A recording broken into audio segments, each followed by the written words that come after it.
So this is the first video in a short series introducing some of the major ideas of the Protestant Reformation. And in this video, we just want to lay the groundwork. What was it like to live in Europe before the Protestant Reformation? That is before 1517, when Martin Luther, a German monk and professor of theology, nailed his 95 Theses to the door of the Castle Church in Wittenberg. And we'll get back to that. I was driving around my neighborhood about a week ago, and I took photographs of some of the churches that were there, and within, only 15 or 20 minutes, I had photographed the signs in front of 6 different kinds of churches. And this is a really good place to start because it's at the time of the Reformation that we get this explosion of different kinds of Christianity. So tell us what you took pictures of. I took pictures of a Lutheran church, of a Baptist church, of a United Methodist church. There was a Catholic church there. There was a Congregationalist church. There was a Presbyterian church. And so 5 of those 6 churches were created as a result of the Protestant Reformation. So let's go back to a time when there was only one kind of Christianity in Western Europe. And that's the religion we today call Roman Catholicism. Now, we didn't need to use that phrase, Roman Catholicism, because there was nothing to differentiate it from.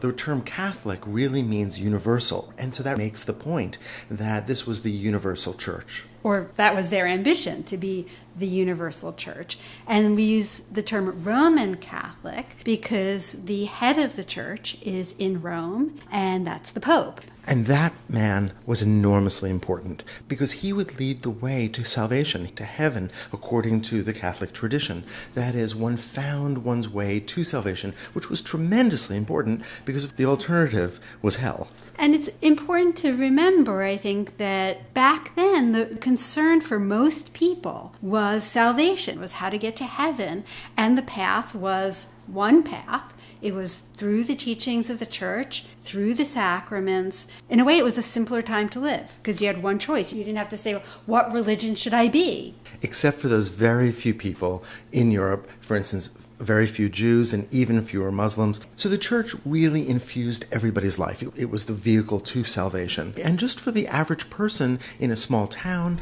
the church's spire would tower over the other buildings. The bells in the tower would ring on the hour. The church would celebrate the saints' feast days, what we call holidays, that is, holy days. And it was, in a sense, the church that marked the days of your life and the major events in your life as well. And through the sacraments, you help to earn God's grace. You help to secure yourself a place in heaven. And those sacraments included baptism, confirmation, communion, which you might know as the Eucharist, penance, also known as confession, marriage, last rites, and ordination for priests. And so it's just a good reminder of how important the church was in the lives of everyday people. And those everyday people, although they might look to their local priests, would look to the Pope in Rome as the ultimate authority on earth.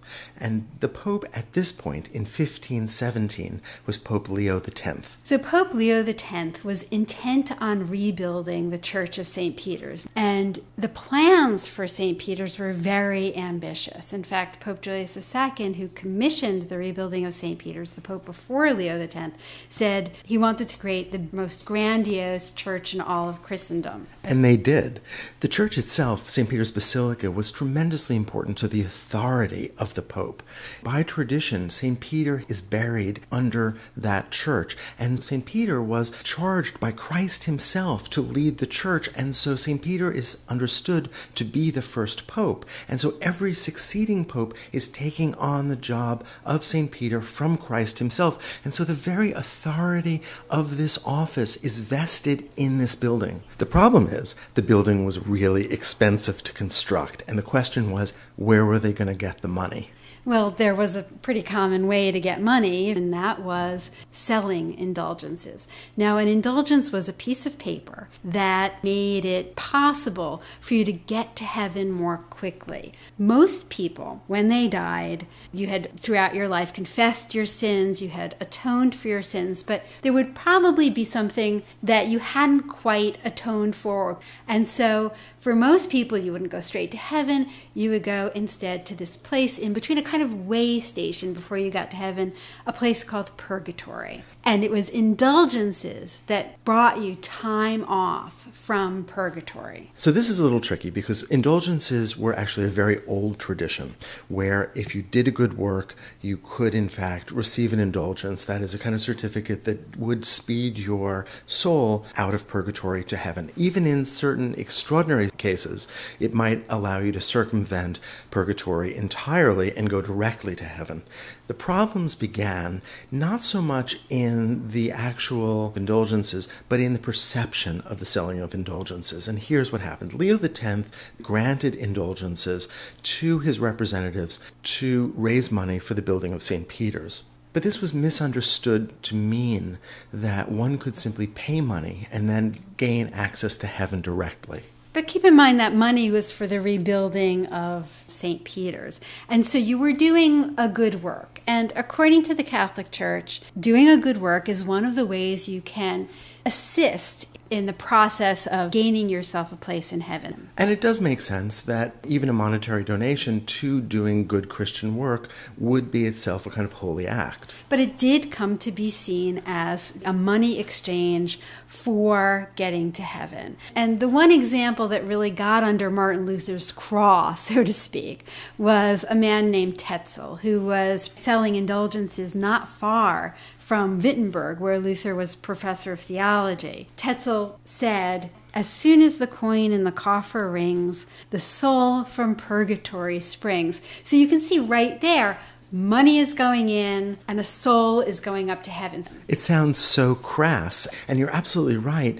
Martin Luther, who was a monk and was a very devout professor of theology, was really rubbed the wrong way by people saying that they had bought these indulgences and therefore they were freed of their sins. And as a monk, Luther felt oppressed by the sinfulness of human nature, of his own nature. And so the idea that you could pay money to erase those sins and get quicker entry to heaven was really an issue for him. He took these issues very seriously and really struggled with them. And then he did what any good doctor of theology would do. He wrote out a series of arguments. But in his case, he posted them, at least according to tradition, to the doors of the castle church in Wittenberg. 95 theses, 95 arguments that took issue primarily with the selling of indulgences. Luther sent them to the local archbishop, and they made their way to Rome. And so we have the beginnings of the Protestant Reformation. In fact, if you think about those words, Protestant Reformation, for just a moment, I think it's interesting to note that the word Protestant is formed out of the word protest, and Reformation out of the word reform. So this was a kind of protest against the church, and it was an attempt to reform it.